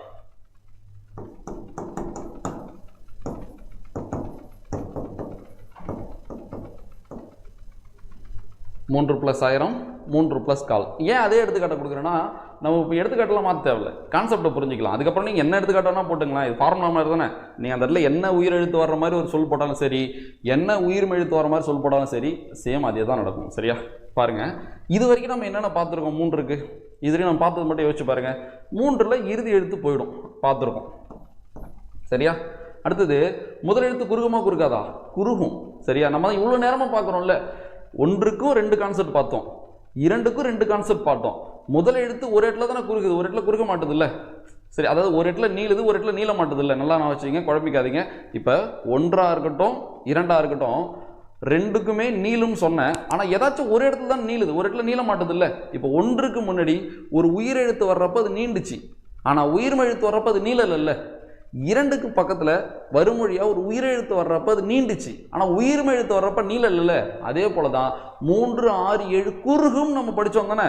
அதே தான் இங்கேயும் 2 இடத்துல ஒரு இடத்துல தான் குறுகும், இது ஒரு இடத்துல குறுகாது. நல்லா நான் வச்சுங்க. பொது விதி ஏற்புழின்னு சொன்னேன். ஏற்புழி என்மனார் புலவர், ஏற்புடைய இடங்களெல்லாம் அதை பயன்படுத்திக்கலாம்னு அர்த்தம். அப்போ அந்த எல்லா இடத்துலையுமே குறுகாது, சில இடத்துல குறுகும், சில இடத்துல குறுகாது. அப்போ இங்கே குறுகுமா குறுகாதான், இங்கே குறுகாது. அதுக்கு தான் நான் இவ்வளோ தூரம் சொன்னது, புரியும் நம்புறேன். ஸோ இப்போ இறுதி எழுத்து போயிடும், பொதுவாக எல்லாத்துலேயும் இறுதி எழுத்து போயிடும். ஏன் 6 7 மட்டும் இறுதி எழுத்து போகாது? 6 7 அல்ல விட்டுன்னு ஏன் சொன்னாங்க? ஏன்னா 6 7 இந்த ரூவியும் தூக்கிட்டு அந்த சொல்லே உடஞ்சிருது, ஒன்றுமே இல்லைல்ல. அதனால தான் இந்த எண்கள் எல்லாமே 2 எழுத்தாக இருக்குல்ல. அதனால தான் 6 7 அல்லவற்றின் ஈற்று உயிர்மைன்னு சொல்கிறாங்க. அதையும் நம்ம புரிஞ்சுக்கணும். ஓகேவா? எதையுமே மனப்பாடமே நீங்கள் பண்ண தேவையில்லை. அப்போ 1 முதல் 8 வரைக்கும் இருக்கிற எண்ணு பேர்களில் எந்த எண்ணு பேரில் ஈற்று உயிர் எழுத்து கெடாதுன்னு கேட்டால் எது? 6 7 சொல்லிட்டு போயிட்டே இருக்கலாம். சரி, இதுக்கு வந்துடலாம். ஸோ இது போயிடுச்சா? அடுத்து என்ன நடக்கும்னா அப்படியே நான் இறக்கிறேன் 3. இப்போ இது பார்த்தது நம்ம பொது விதி. இப்போ பார்த்து என்ன விதி? பொது விதிப்படி நிலைமொழியோட இறுதி எழுத்து போயிடுச்சு. சரியா? இப்போ என்ன சிறப்பு விதி பார்க்க போகிறோன்னா இன்னும் போயிடும். நான் சொன்ன மாதிரி தான், இன்னும் போயிடும். நம்ம சும்மா வாயில சொல்ல, விதி இருக்குது. நான் விதியில் உங்களுக்கு காட்டுறேன். இன்னும் நீங்கிடும். சரியா? அடுத்து என்ன நடக்கும்? மூ ப்ளஸ் 1000. நான் உங்கள்ட்ட சொன்னல ஒன்று, இந்த உடம்பொடுமையும் இந்த குற்றியல் உறப்புணர்ச்சியும் எல்லா இடத்துலையும் வந்துக்கிட்டே இருக்கும். சரியா? இப்போ பாருங்க, இது என்ன விதி? இம்மு ப்ளஸ் ஊ. நிலைமொழி இறுதியிலையும் உயிரெழுத்து, வருமொழியின் முதலையும் உயிரெழுத்து. இவ்வாறு வந்தால் ஓசைகள் ஒன்றுபடாமல் தனித்து நிற்கும். இவற்றை உடன்படுத்த வரும் மெய்யே உடம்பொடுமை எனப்படும். தமிழ் எதுலாம் உடம்பொடுமை? ஈ இவ்வு. அதை முடிவு பண்ற இடம் எது? நிலைமொழியின் இறுதியில் இருக்கிற உயிரெழுத்து. இந்த இடத்துல இ ஐ இருந்தா ஈ வரும். அந்த 3 தவிர்த்து மற்றது இருந்தா இவ்வு வருமா? அப்ப அங்க இவ்வு தான் வரும். அப்ப மூ பிளஸ் இவ்வு பிளஸ் 1000 இவ்வு கூட்டலானது வா. அப்ப என்ன எனக்கும் 3000. புரியுதான்னு பாருங்க. இவ்வளவுதான் விஷயம். இதுக்கப்புறம் வந்ததெல்லாம் விடுங்க. நீங்க இந்த 3 எப்படி மூவா மாறுச்சுன்னு மட்டும் நான் வச்சுங்க. 3 எப்படி மூவா மாறுச்சு நான் வச்சுங்க. அப்போ உயிரெழுத்து வர்றப்ப என்ன நடக்குதுன்னா, இந்த 3ல் இருக்கிற இறுதி எழுத்து போயிடுது. அடுத்து இந்த 3 அப்படியே கீழே இருக்கிறேன். இங்க மூ குறுகாது, இங்க மூ குறுகாது. சரியா? இந்த இன்னும் நீங்கிறது சிறப்பு விதி. இப்போ நம்மள என்ன சிறப்பு விதி படிச்சிருக்கோம்? இன்னும் நீங்கிறத இங்க சிறப்பாக படித்தோம். இது ஆல்ரெடி பொதுவாக படிச்சுட்டோம்ல. அடுத்து என்ன நடக்குது? மூ + 1000 3000. இது நம்மளுக்கு ஆல்ரெடி தெரியும். ஸோ ஆன்சர் கிடைச்சிருச்சு. அப்படியே அடுத்து இங்கே வாங்க. 3 + 1/4 இது போயிடுது, இது போயிடுது. அடுத்தது நம்ம இன்னொன்று பார்த்துருக்கோம். முதலெழுத்து குறுகும். முதலெழுத்து என்ன பண்ணுமா? குறுகும்னு பார்த்துருக்கோம்ல. ஸோ அப்போ இப்படி வந்துடுது 3 + 1/4. இப்போ தான் முக்கியமான ஒரு விதி சொல்ல போகிறேன். நான் வச்சுங்க. 3 என்பது நிலைமொழியாக வந்து வருமொழியின் முதல்ல உயிரெழுத்து வந்தால் அதோட இறுதி உயிர்மை எழுத்து போகிறதையும் நம்ம பார்த்துட்டோம். அடுத்து அந்த 3 கீழே இறங்கி அந்த இன்னும் போகிறதையும் பார்த்துட்டோம். அங்கே 3 நெடியில் அப்படியே இருந்துச்சு. இங்கே என்ன நடக்குதுன்னா, உயிர்மை எழுத்து வர்றப்ப ஸோ அப்போ இறுதி எழுத்தும் போயிடுது, முதல் எழுத்து என்ன பண்ணுது? குறுகிடுது. இது ரெண்டுமே பொது விதி. இந்த இடத்துல ஒரு சிறப்பு விதி பார்க்க போகிறோம். என்ன பார்க்க போகிறோன்னா, இப்படி இருக்குல்ல, வருமொழியின் முதல்ல என்ன உயிர்மை எழுத்து வருதோ அந்த உயிர்மை எழுத்தோட மெய்யாவே இந்த இன்னும் மாறிடும். சரியா? இந்த இன்னும் இப்போ எப்படி மாற்றம் அடைய போகுதுன்னா, இங்க என்ன உயிர்மை எழுத்து வருதோ அதோட மெய்யா மாறிடும். இப்போ இங்க என்ன மெய் இருக்கு? காவை எப்படி பிரிக்கலாம்? இக்கு கூட்டல் ஆ. அப்ப இந்த இன்னு இக்கா மாறிடும். இதுதான் எந்த சொல் வந்தாலும் இதுதான் ஃபார்முலா மாதிரி. சரியா? அப்ப 3 என்பது நிலைமொழியா வந்து வருமொழியின் முதல்ல ஒரு உயிர்மை எழுத்து வருதுன்னா அதை மெய் எழுத்தா எடுத்துக்கணும்னு சொல்லியிருக்கல. அந்த வந்த மெய்யாக திரியும். இதான் விஷயம். வந்த மெய்யாக திரியும். எது? இன்னு. இங்க இன்னு போயிடுச்சு, இங்க இன்னு திரியுது. எதா திரியுதுன்னு தெரியணும்ல. வந்த மெய்யாக திரியுது. அப்ப 3/4. நீங்களே வச்சு பாருங்க. ஆல்ரெடி என்ன பார்த்தோம்? முத்தமிழ் பார்த்தோம். இப்போ புரியுதான்னு பாருங்க. 3 + தமிழா எடுத்துக்காட்டு ஒர்க் அவுட் பண்ணால் அது ஈஸியாகிடும். அவ்வளோதான். சரியா? பாருங்க. அப்படியே பாருங்க. ரூ போயிடுதா. இப்போ உங்களுக்கு தெரியணும், இங்கே உயிர் எழுத்து இருந்தால் இது எப்படி நடக்கும், இங்கே உயிர்மை எழுத்து இருந்தால் எப்படி நடக்கணும் உங்களுக்கு தெரியும். உயிர் எழுத்து இருந்தால் எப்படி நடந்திருக்கும்? ரூ மட்டும் போயிருக்கும், அடுத்து இன்னும் மட்டும் போயிருக்கும், மூவாவே இருந்திருக்கும், நெடிலாவே இருந்திருக்கும். ஆனால் இங்கே உயிர்மை எழுத்து இருக்குல்ல, அப்போ மூவை நான் குறுகிடுறேன். குறுகும் பார்த்தோம்ல, குறுகிடுச்சு. பொது விதி. அடுத்தது முன் + தமிழ். இப்போ பாருங்க. இப்போ இந்த இன்னும் நீக்கலாமா இல்லை ஏதாச்சும் மாறுபான்னு கேட்டால் அது தெரியும். எப்படி தெரியும்? வந்த மெய்யாக தெரியும். எந்த மெய் இங்கே வந்திருக்கு? தா. இத்து கூட்டலாம். அப்போ இந்த இன்னும் எப்படி தெரிய போகுது? இத்தா தெரிய போகுது. அப்போ என்ன கிடைக்கும் எனக்கு? முத்தமிழ். 3 + மணி மும்மணி. இப்போ புரியுது எப்படி வருதுன்னு? மும்மணியா இம்மு வருது. மா இம்மு இம்மு. இங்கே தா இத்து இத்து, இங்கே கா இக்கு இக்கு. இவ்வளோதான் விஷயம். ஸோ 3 இவ்வளோதான். ரிவிஷன் பண்ணிடலாமா? அப்போ 3 என்பது சின்ன சேஞ்ச் இருக்குதான். 1க்கு 2 தவிர்த்து இந்த 3 கொஞ்சம் டிஃப்ரெண்ட் ஆகுது. ஆனால் அந்த 3 மட்டும் நீங்கள் தனியாக நான் வச்சிங்க. சரியா? 3 என்பது நிலைமொழியாக வந்து வருமொழியின் முதல்ல ஒரு உயிரெழுத்து வந்தா அந்த இறுதி எழுத்து போயிடுது, அடுத்து இன்னு போயிடுது, அந்த மூ நெடில் அப்படியே தான் இருக்குது, அவ்வளோதான், அங்கே முடிஞ்சிருச்சு. அதுக்கப்புறம் நம்ம உடம்புடமே இது நம்மளுக்கு எப்பயும் போல் நம்ம பார்த்துக்கலாம். இங்கே தான் மெயினே 3 என்பது நிலைமொழியாக வந்து வறுமொழியின் முதல்ல ஒரு உயிர்மை எழுத்து வந்துச்சுன்னா அந்த இறுதி உயிர்மை எழுத்தும் போயிடுது, மூவா குறுகுது, இன்னு திரியுது. இன்னு எப்படி தெரியும்? வந்த மெய்யாக தெரியும், வந்த மெய்யாக தெரியும். நீங்கள் என்ன சொல்ல வேணா போட்டு பார்த்துங்க. சரியா? 3 + சங்கம் முச்சங்கம்னு சொல்கிறாங்கல்ல, சா இச்சி, அதனால் இச்சி. வேறு எது வேணால் போட்டு பாருங்கள், அதான் வரும். ஓகேவா? இப்போ 3 + இசை மூவிசை, வி உடம்புடுமையால் வரும். 3 கிளியரா? அடுத்து போயிடலாமா? சிறப்பு இது பார்த்துறீங்களா? அதுக்கு பாருங்கள். 3 உறுப்பு அழியும். 3 உறுப்பு அழியும்னு என்ன அர்த்தம்? நீங்களே நல்லா வச்சு பாருங்கள். இங்கே சிம்பிளாக எழுதுறேன், அப்படியே வேணா பாருங்களேன். இப்போ 3 இருக்கு, ரூ போடுறது ஆல்ரெடி நமக்கு தெரியும். இந்த உறுப்பு இப்போ இன்னு தானே, அந்த இன்னு அழியுதா? வந்ததும் ஆகும். இப்போ இங்கே பாருங்க, 3 ஆல்ரெடி எனக்கு பொது விதியில் ரூ போகிறது எனக்கு தெரியும், ஆல்ரெடி பொது விதியில் வந்து மூ குறுகிறது எனக்கு தெரியும். இப்போ இந்த இன்னு வந்ததும் ஆகும், புரியுதா? வந்த மெய்யாக திரியும் நான் சொன்னல, அதுதான் இது. அப்போ நம்ம சும்மா சொல்லிடல இன்னு இப்படி மாறணும், விதி. ஸோ பாருங்கள், 1 2 3 நம்ம சால்வ் பண்ணி 3த்துக்கும் நான் விதி சொல்லியிருக்கேன். விதியில் எது நான் ஹைலைட் பண்ணி காட்டுறேன், நீங்கள் அதை மட்டும் நான் வச்சுங்க. சரியா? 3 உறுப்பு அழியும், வந்ததும் ஆகும். இதை நம்ம சும்மாவே போய் மனப்பாடம் பண்ணுறது எவ்வளோ கஷ்டம். ஏன் அதை மனப்பாடம் பண்ணணும்? இப்போ நான் சொன்னதுக்கப்புறம் இது என்னன்னு புரிய வருது இல்லை? செய்யலே நீங்கள் இப்படி தான் படிக்கணும். பொருளை புரிஞ்சுக்கிட்டு போய் செய்யலை படித்து பாருங்கள், நாலடி யாரா சூப்பராக புரியும். சரி, எடுத்து போயிடலாமா? நம்ம அடுத்து என்ன பார்க்க போகிறோம்? 4 4 பார்க்க போகிறோம். 4 5 தான், 6 7 கிடையாது, 8 ஈஸியாக இருக்கும். 4 5 மட்டும் கொஞ்சம் நல்லா கவனிச்சிங்க. எப்படி 1 2 ஒரு பேராக இருந்தாங்களோ 4 5 ஒரு பேராக இருப்பாங்க. இதெல்லாம் நான் வந்து உங்களுக்கு இப்போ நான் அப்படியே ஃபார்ம் பண்ணி காட்டுறேன், உங்களுக்கு புரியும். கவனிக்கிறீங்களா? ஸோ 4 பார்க்கலாமா?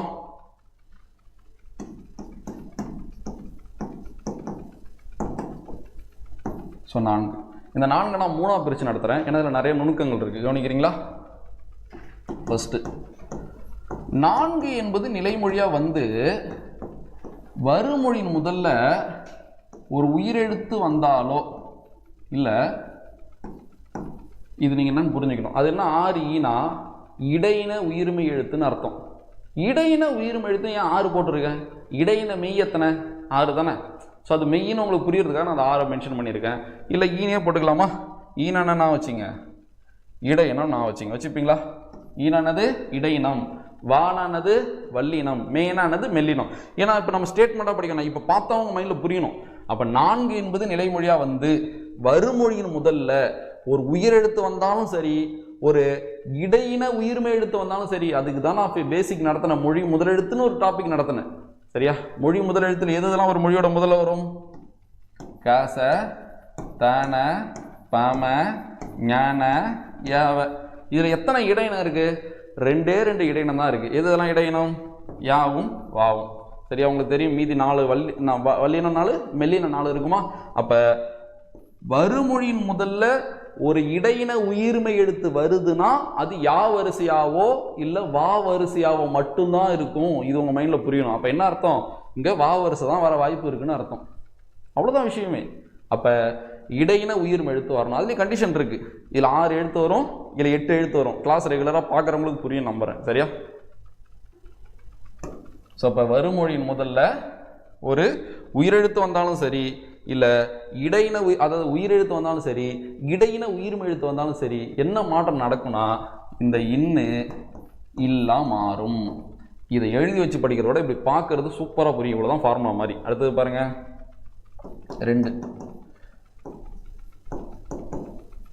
4 என்பது நிலைமொழியாக வந்து வறுமொழியின் முதல்ல ஒரு வல்லின உயிர்மை எழுத்து வந்தால் இந்த இன்னு இர்ரா மாறும். வல்லின உயிர்மை எழுத்து வந்தா வானொனி, வா என்பது இடையினம். நாங்கள் வாவை இடையினத்துக்காக எழுதலை, வல்லினத்துக்காக எழுதிருக்கோம், புரிஞ்சுங்க. சரியா? ஸோ வல்லின உயிர்மை எழுத்து வந்தால் இன்னும் எப்படி தெரியும்? இர்ரா தெரியும். அடுத்தது பாருங்க, 3. ஸோ அப்போ திரும்ப அதே தான். 4 வந்து வறுமொழியின் முதல்ல ஒரு மெல்லின உயிர்மை எழுத்து வந்தால் இந்த இன்னு இன்னா தான் இருக்கும். அந்த இன்னு அங்கே இன்னு தான், மாறவே மாறாது. இன்னு தான். இதை அவங்களால பார்த்து புரிஞ்சிக்க முடிஞ்சிட்டா 4 முடிஞ்சிருச்சுன்னு அர்த்தம். 4 முடிஞ்சிருச்சு. ஸோ அப்போ 4 என்பது நிலைமொழியாக வந்து வறுமொழியின் முதல்ல ஒரு உயிரெழுத்தோ இல்லை இடையின உயிர்மை எழுத்தோ வந்தால் அந்த இன்னு எப்படி மாறும்? இல்லா மாறும். 4 என்பது நிலைமொழியா வந்து வருமொழியின் முதல்ல ஒரு வல்லின உயிர்மெய் எழுத்து வந்தா இன்னு எப்படி மாறும்? இர்ரா மாறும். 4 என்பது நிலைமொழியா வந்து வருமொழியின் முதல்ல ஒரு மெல்லின உயிர்மெய் எழுத்து வந்து அந்த இன்னு இன்னாதான் இருக்கும். இவ்வளோ தான் ஃபார்முலா. இப்போ சால்வ் பண்ண வேண்டியதான். பார்க்கலாமா? மற்றபடி பொது விதி தான் நம்மளுக்கு தெரியுமே. சிறப்பு விதி நான் இப்போ எழுதி போட்டேன். 4 + 1000 உங்களுக்கு தெரியும். என்ன பொது விதி? கூ போயிடும். இப்போ என்ன சிறப்பு விதி? இன்னும் இல்லாமல் மாறும். அப்போ 4 + 1000 இல்லு கூட்டலானது லா. அப்போ 4000. அவ்வளோதான். டவுட்டா? இல்லை கண்டிப்பாக புரியும். ஏன்னா நம்ம மேலே ஃபார்ம் பண்ணிட்டோமே. இப்போ இதை ஃபார்ம் பண்ணலாம். இது எவ்வளோ கஷ்டமாக எவ்வளோ குழப்பமாக இருக்கும். அடுத்து இங்கே பாருங்கள். 4 + படை பாருங்க. இது வல்லின உயிர்மெழுத்து. பா என்பது வல்லின உயிர்மெழுத்து. இதுக்கு இடையினத்துக்கு ஒரு எடுத்துக்காட்டு பார்த்துருமா? ஏன்னா 2 இருக்குல்ல, இங்கே 2த்துக்கும் வகை பார்த்துடலாம்.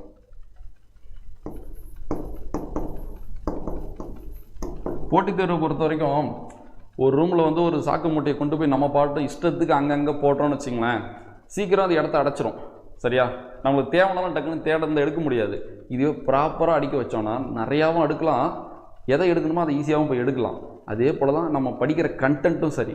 நம்ம பாட்டும் ஏதோ ஒரு வகையில் படித்து உள்ளே போட்டோன்னா அதிகமாக படிக்கவும் முடியாது, படித்தது ரீகாலும் பண்ண முடியாது. எல்லாத்துலேயும் ஒரு ஒழுங்கோட ஒரு ஆர்டரோட யாரெல்லாம் அப்ரோச் பண்ணுறாங்களோ அதுதான் ஸ்மார்ட் ஒர்க். இப்போ டக்குன்னு நம்ம குரூப்பில் கூட அன்றைக்கி ஒரு நாள் கடலை குறிக்கும் வேறு பேருன்னு சொல்லி ஒரு 20-30 சொல்ல நான் எழுதி கைப்பட குரூப்பில் போட்டிருப்பேன், நம்ம டெலகிராம் குரூப்பில். அது சும்மா நீ தோணுச்சுன்னு போட்டேன். அதில் என்ன ஒழுங்குன்னு கேட்டிங்கன்னா ஒன்றும் இல்லை, நீங்கள் அதில் எடுத்து பாருங்கள். அது அகரவரிசைப்படியில் நான் ஆர்டர் படுத்திருப்பேன். அப்படி அகரவரிசைப்படியில் ஆர்டர் படுத்துறதுனால என்ன பலன்னா, ஏதோ ஒரு வகையில் நான் அதை வந்து கொஞ்சம் உழைச்சிருக்கேன்ல அதுக்குன்னு. அப்போ ஏதோ ஒரு வகையில் அது எனக்கு கொஞ்சம் நெருக்கமாக வரும்ல. அகரவரிசைப்படி நான் ஆர்டர் படுத்துனால ஆ வரிசையில் எத்தனை இருக்குது, ஆ வரிசையில் எத்தனை இருக்குன்னு என்னால் ஓரளவுக்கு ஹிண்ட் வச்சு நான் வச்சுக்க முடியல. ஸோ இதுதான் சொல்கிறேன்.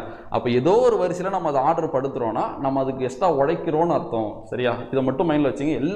நீங்கள் வந்து எப்பயுமே ஒருத்தவங்களை பார்த்து கிளாஸ் கவனிச்சுட்டே இருக்குன்றலாம் நான் விரும்புறதில்ல. நீங்கள் கற்றுக்கிட்டு நீங்கள் படிக்க ஆரம்பிக்கணும். சரியா? இவர் மறைமுகமாக இதுக்கப்புறம் கிளாஸ் வராதுன்னு சொல்கிறாரான்னு நினச்சிக்காதீங்க. நிறைய பேருக்கு இதே டவுட் இருக்குது, கிளாஸ் கொண்டு போவாரா இல்லை நிறுத்திடுவாருன்னு. கண்டிப்பாக முழு பாடத்திட்டையும் நம்ம 1 விட்டு 1 நாள் வகுப்பு பார்த்துக்கிட்டு போக தான் போகிறோம். வகுப்புகள் கண்டிப்பாக ரெகுலராக வரும். நீங்கள் பார்த்து கரெக்டாக நோட்ஸ் எடுத்துக்கிட்டிங்கன்னா சந்தோஷம். சரியா? ஸோ இப்போ என்ன சொல்கிறேன்னா, இதே மெத்தடில் நீங்களும் மற்ற சப்ஜெக்ட் படிக்கும்போது கொஞ்சம் அப்ளை பண்ணி பாருங்கள், கொஞ்சம் டிஃப்ரெண்ட்டாக படித்து பாருங்கள். ஓகேவா? சரி, 4+ வகை பார்க்கலாமா? பொது விதி என்ன பார்த்தோம்? கூ போயிடுச்சு. அப்போ இன்னும் எப்படி மாறிச்சு? இல்லா மாறிச்சு. ஏன் இப்போ நான் இல்லா மாத்திரம்? வா என்பது என்னது? இடையின உயிர்மை எழுத்து. இதுதான் ஃபர்ஸ்ட் கிளாஸ் நான் வந்து எழுத்துக்களின் வகையும் தொகையும் நடத்தினேன். அன்னைக்கு சின்ன விஷயத்தை சொல்லிக் கொடுத்தேன். உயிர் எழுத்துனா என்ன, மெய் எழுத்துனா என்ன, உயிர்மை எழுத்துல என்ன பிரிவுகள் இருக்குது, மெய் எழுத்துல என்ன பிரிவுகள் இருக்குன்னு நான் சொல்லிக் கொடுத்தேன். சரியா? அடுத்தது 4+ வகை 4 வகை தான். அவ்வளோதான். அப்போ நிறுவனம் ஆயிடுச்சா? இன்னும் எப்போ இல்லாம ஆச்சு? உயிர் எழுத்து வந்தப்பவும் இடையின உயிர்மை எழுத்து வந்தப்பவும் இன்னும் இல்லாம ஆச்சு. இங்கே பாருங்க, கூப்பிடுமா? பொது விதி 6, 7 அல்லவற்றின் ஈற்று உயிர்மை போயிடும் சொன்னால பொது விதியில். ஸோ இப்போ இன்னும் போயிடுச்சு. இப்போ இங்கே இன்னும் இற மாறுமா? நாற்படை. சரி, இப்போ இங்கே இருக்கு. அப்போ இப்போ போட்டுக்கலாமா? நாற்படைன்னு போடலாம்னா தப்பு. அது மெய் மயக்குன்னு ஒரு டாபிக் இருக்குது. தமிழில் 2 மெய் எழுத்துக்கள் பக்கத்தில் பதில் வருமானம் வரும். எப்போ வரும்னா ஈ அடுத்தோ இரு அடுத்தோ இல்லை இழு அடுத்தோ வரும். ஈக்கு பக்கத்தில் இருக்கு பதில் இழு பதிலாக வரும். அதுலேயும் எல்லா இடத்துலையும் வரும் சொல்ல முடியாது. சில இடத்துல அதுக்கும் விதிவிலக்கு இருக்குது. அதை நம்ம பார்த்துக்கலாம், ஒரு தலைப்பாக பார்க்கும். இன்னும் நிறைய பேர் கேள்வி இருக்கும், பாடத்திட்டம் முக்கியம்னா பாடத்திட்டத்தை விட்டு நான் வெளியில தான் போய் நடத்தலை. நீங்கள் எக்ஸாக்டாக அந்த பாடத்திட்டத்தை போய் நடத்த சொல்கிறீங்களா? அந்த பாடத்திட்டத்துக்கு தான் உங்களை நம்ம தயார்படுத்திட்டு இருக்கோம். சரியா? நம்ம பாட்டும் தலைப்புகள் நிறைய பார்த்துக்கிட்டே போயிட்டு இருக்கலாம். எழுத்து சொல் இலக்கணத்தில் மட்டும் ஒரு 30-40 தலைப்புகள் இருக்குது. அந்த 30-40 தலைப்பை நம்ம தவிர்க்க முடியாத பலமாக மாறிட்டோம்னு வச்சிங்களேன், பாடத்திட்டம் முடிஞ்சிருச்சுன்னு அர்த்தம். ஒன்றுமே இல்லை பாடத்திட்டம்னு அர்த்தம். ஆனால் இந்த தலைப்புகளே நம்ம ஸ்ட்ராங் ஆகாமல் உள்ளே போகிறோன்னா அங்கங்கே அடி வாங்கிட்டே இருப்போம். அங்கங்கே அடி வாங்குவோம். கடினமான இடம் புரியும், அப்போ ஒரு சந்தோஷம் கிடைக்கும். அதுக்கு இந்த தலைப்புலாம் முக்கியம். ஸோ தயவு செஞ்சு கரெக்டான வழியில் தான் நம்ம பயணிக்கிறோம். நம்மளுக்கு நேரம் இருக்குது. 6 மாதம் 7 மாதம் 8 மாதம் நம்ம நல்லா கொடுத்துருக்காங்க. அதனால் எந்த ஒரு பயமும் இல்லாமல் ப்ராப்பராக கிளாஸை நீங்கள் அழகாக நோட்ஸ் எடுங்க. சரியா? நான் டெஸ்ட் ஆரம்பிச்சதுக்கப்புறம் புத்தகத்தில் எப்படி படிக்கிறது எல்லாத்தையும் நான் டீட்டெயிலாக சொல்கிறேன். ஸோ தமிழுக்கு அடுத்த ஒரு 3 மாதத்துக்குள்ளே நம்ம அடிப்படையில் தரமாக ரெடி ஆகிட்டா அதுக்கப்புறம் களம் 2 அப்படி நம்ம கொண்டு போய்க்கலாம். சரியா? ஸோ பாருங்கள், ஸோ வல்லின உயிர்மை எழுத்து வர்றப்ப என்ன நடக்குது? இன்னும் இற மாறுது. அடுத்து இங்கே பாருங்கள், ஸோ மெல்லினம் பார்க்கலாமா? 4+ மணி. 4+ மணி எப்பயும் போல பொது விதி. இப்போ சிறப்பு விதி இங்கே அப்ளை ஆகுது. இன்னுன்றதே இங்கே சிறப்பு விதி தானே. ஏன்னா மெல்லின உயிர்மை எழுத்து வந்திருக்கா? மா என்பது மெல்லின உயிர்மை எழுத்தா? அப்போ இன்னு தான் நான்மணி. அப்படியே நீங்கள் ஒரு நிமிஷம் பாருங்கள், யாருக்கு புரியாமல் இருக்கும்? கிளியராக புரியணும், ஒரு டவுட் கூட இதில் வரக்கூடாது. 4 என்பது நிலைமொழியாக வந்து வருமொழியின் முதல்ல ஒரு உயிரெழுத்தோ இடையின உயிர்மெழுத்தோ வந்தால் இன்னும் இல்லா மாறும், வல்லின உயிர்மெழுத்து வந்தால் இன்னும் இறா மாறும், மெல்லின உயிர்மெழுத்து வந்தால் இன்னும் தான். இது எப்படி நான் வச்சுக்கலாம்? உயிரெழுத்து வல்லினோ மெல்லினோ இடையினோ அப்படி கூட நான் வச்சுங்க. எல்லாத்துலேயும் ஒரு ஆர்டர்னு சொன்னேன்ல, உயிரெழுத்து வரும். இதுக்கு முன்னாடி உயிரெழுத்து மெய்யெழுத்துன்னு பார்த்தப்போ மெய்யெழுத்து நான் 3ஆக பிரிக்கிறேன். ஃபஸ்ட்டு வல்லினோ, அடுத்து மெல்லினோ, இடையினத்தை திரும்ப கொண்டு வந்து வச்சிடறேன். அப்போ இன்னும் இல்லை, இன்னும் இரு, இன்னும் இப்படி நம்ம சொல்லி சொல்லி ரிவிஷன் பண்ணி பார்க்கணும். இப்போ கடைக்கு போகிறீங்களா, இன்னைக்கு இதை யோசிச்சு பார்க்கணும். டக்குன்னு கடைக்கு போகும்போது யோசிக்கணும், இன்னும் இல்லை, இன்னும் இரு, இன்னும். அப்போ அங்கே உயிரெழுத்து, இங்கே இடையினோ, இங்கே வல்லினோ, இங்கே மெல்லினோ. இதுதான் ரிவிஷன். புத்தகத்தை திறந்து பார்க்கறத விட படித்ததை நம்ம மைண்டில் ஓட்டி பார்த்துக்கிட்டே இருந்தால் மைண்டில் செட் ஆகிடும். சரியா? இப்போ அப்படியே 3 யோசிச்சு பாருங்கள். 3 என்பது வந்து உயிரெழுத்து வந்தால் இறுதி எழுத்து போயிடும், இன்னும் போயிடும், மூதான், நெடில் மூதான். இதுவே உயிர்மை எழுத்து வந்தால் இறுதி எழுத்து போயிடும், மூவாயிடும். சரியா? அந்த இன்னு வந்த மெய்யாக திரியும், வந்த மெய்யாக திரியும். அப்போ 3 நாளே உங்கள் மைண்டில் இந்த படிச்சுட்டோம். எது கஷ்டமோ அதை மட்டும் நல்லா படிச்சுக்கணும். 3ல் எனக்கு தேவை ஒரே பாயிண்ட் என்னன்னா, உயிர்மை எழுத்தை வந்து அந்த இன்னும் வந்த மெய்யா தெரியுன்றதை மட்டும் நான் வச்சுக்கிட்டா போதும். அடுத்து 5 போயிடலாமா? 5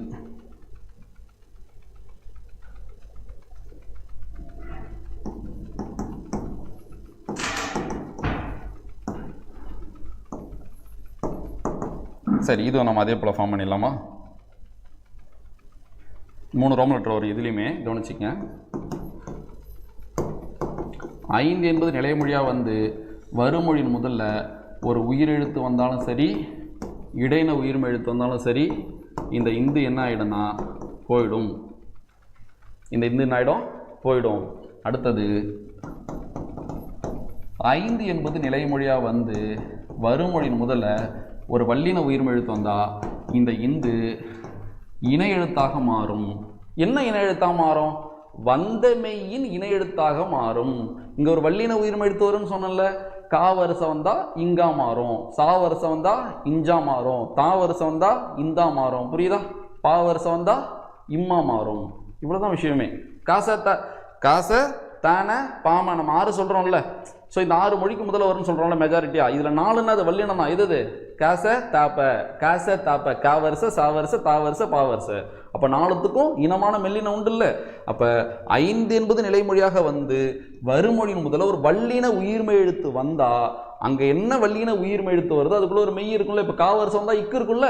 அப்போ இந்த இந்து இக்கோட இனமான இங்காக மாறிடும். அதுதான் நான் இனம்னு போட்டிருக்கு. புரியும்? ஹிண்ட் தான். இனம் மைண்டில் தெரியும் என்னன்னு. நான் தான் என்னென்னு எக்ஸ்பிளைன் பண்ணிட்டேன்ல. அடுத்தது 3. ஸோ இப்போ வல்லினம் பார்த்துட்டோம், உயிரெழுத்து இடையினம் பார்த்துட்டோம். சரி, இப்போ என்ன பார்க்க போகிறோம்? நம்ம மெல்லினம் என்ன பார்க்க போகிறோம்? மெல்லினம் பார்க்க போகிறோம். ஓகேவா? பார்க்குறீங்களா?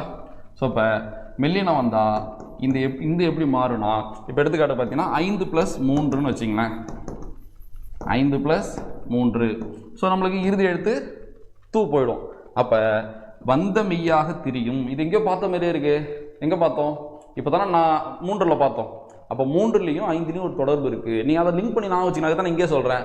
3க்கும் 5க்கும் ஒரு சின்ன தொடர்பு இருக்குது. அது என்னன்னு கேட்டிங்கன்னா, 3ல் நிலைமொழி ஓகே 3, வருமொழியில் ஒரு உயிர்மை எழுத்து வர்றப்ப அந்த இன்னு வந்தமையா திரின்னு சொன்னோம்ல, அதே போல தான் 5லையும் நிலைமொழியாக 5 இருந்து வருமொழியின் முதல்ல மெல்லின உயிர்மை எழுத்து வந்தால் இந்த இந்து வந்தமையாக திரியும். எந்த மெய்யாக தெரியும்?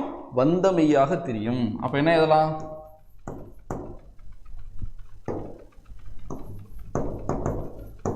வந்தமையாக திரியும்.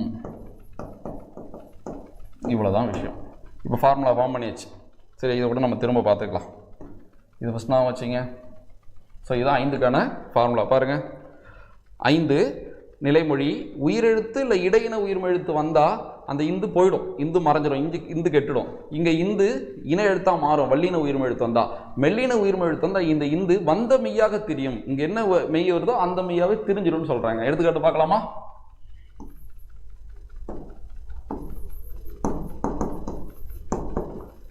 ஐந்து + 1000. ஸோ தூ போகிறது பொது விதி. இப்போ என்ன சிறப்பு? இது இந்தும் போயிடும். I + 1000, I + 1000.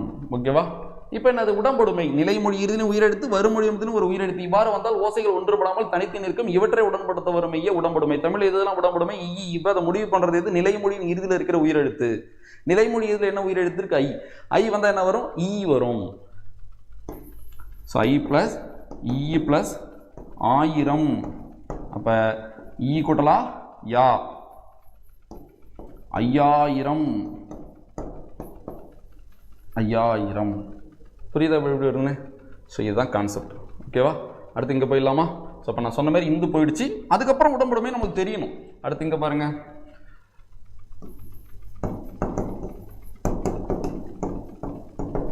பாருங்க தூ போகிறது பொது விதி. இப்போ இங்கே இந்து இனமாக மாறுன்னு சொன்னாங்களா? போக்குள்ள இப்போட என்ன எடுத்தது? இம்மு. அப்போ ஆன்சர் ஐம்பொறி. இப்போ புரியுதா ஏன் இம்மு வந்துச்சுன்னு? ஏன் இம்மு வந்துச்சு? அங்கே போக்குள்ள இப்போட என்ன எடுத்து இம்மு. அப்போ இந்து இன எழுத்தாக மாறுது. சரியா? அப்போ அங்கே இந்து கெட்டுடுச்சு. இங்கே இந்த வல்லினத்தோட இன எழுத்தாக மாறுது.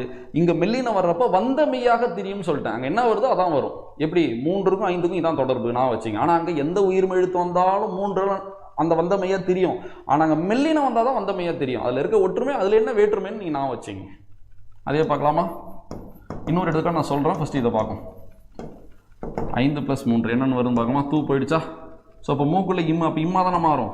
அப்போ I3. 5 + 3 என்னது? I3. போய் போட்டு பாருங்கள், இதுதான் கரெக்டு.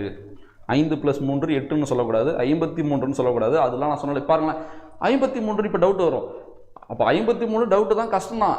இதுவே நம்மளுக்கு இப்போ கஷ்டமாக இருக்குல்ல, அதுக்காக தான் இந்த வகுப்பில் பொது விதி சிறப்பு இது ஒன்று. அடுத்த வகுப்பில் நம்ம என்னெல்லாம் கஷ்டமோ எல்லாத்தையும் பார்த்துடலாம். சரியா?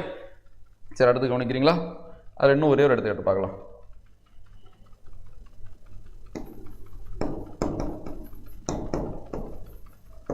ஐந்து + 100 பார்க்குறீங்களா? பாருங்கள் தூ போயிடும். இப்போ இங்கே இந்து தான் இருக்குது. இல்லைங்க பாருங்கள், வந்த மெய்யாக தெரியும் சொன்னா அப்போ ஆல்ரெடி இங்கே நூ தான் இருக்குது. நூவோட மெய்யே இது இந்து தான். அதனால் அப்போ அந்த இந்து தான் 500.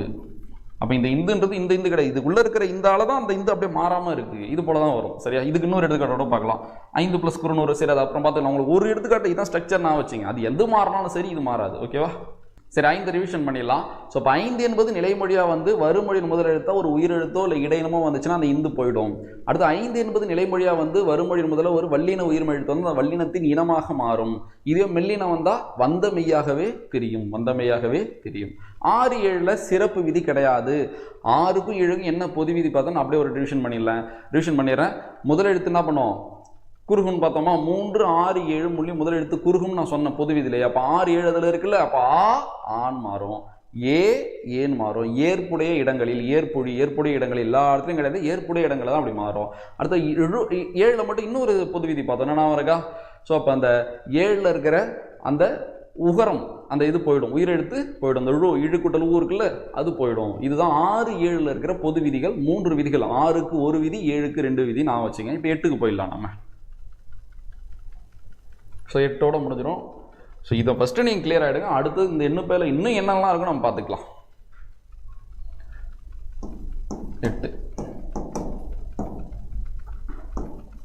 8 ரொம்ப ஈஸி.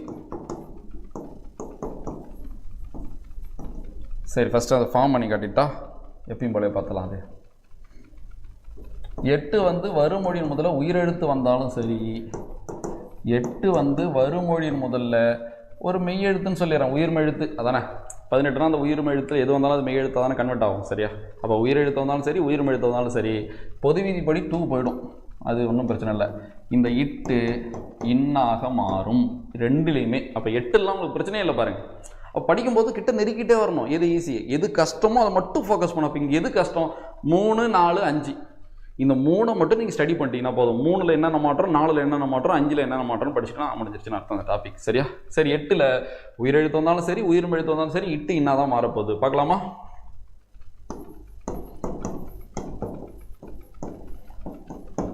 எட்டு + 1000. 8 + 1000. ஸோ அப்போ 2 போயிடுமா?